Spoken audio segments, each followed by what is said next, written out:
you did a very interesting column in the New York Daily News on the Patrolmen's Benevolent Association, the union of police officers in New York, and its leader, Pat Lynch. Yeah, well, I've been following, as many people have around the country, the ongoing standoff between Mayor de Blasio and the Policemen's Union, Patrolmen's Benevolent Association, which has been going on now for more than a month, and it's been marked by incredible allegations by the head of the police union, Patrick Lynch, that, for instance, that the two officers who were assassinated on December 20th,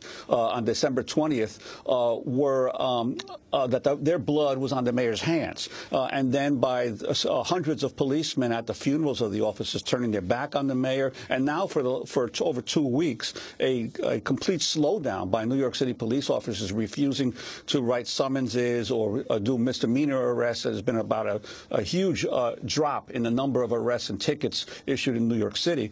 Now that's begun to change now, finally, and those summonses and arrests are going back up. But there's clearly been an attempt by the Policemen's Union very much to almost, I don't want to call it a coup, but it is an attempt to try to tell the mayor, a progressive mayor of New York, you can't run this city without us.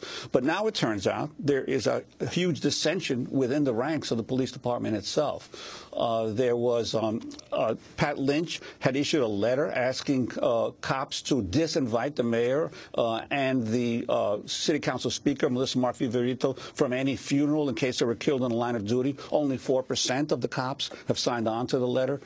Yesterday, there was a meeting of the Union of the Police Delegates, and there was an open fight that broke out between several of the pro-Lynch people and the anti-Lynch people, saying, we don't care about an apology from the mayor. What we want is for you to handle our grievances and our problems that we have as police officers, because the police have been without a labor contract for 5 years. And now I'm reporting in today's Daily News that there is an entire slate of people that is preparing to run against Lynch in union elections that are being held in June.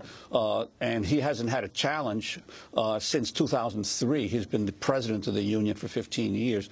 So there's a major convulsion going on within the police union. And, of course, it's against the backdrop that the New York City Police Department now has a majority of minority officers, African-American, Latino, and Asian officers. It's not the same police department that existed 15 years ago when Lynch was first elected. And many of those officers are equally angry over the past practices of racial profiling, of stop and frisk arrests. And they, too, are demanding some kind of change. So we're going to have to see what happens.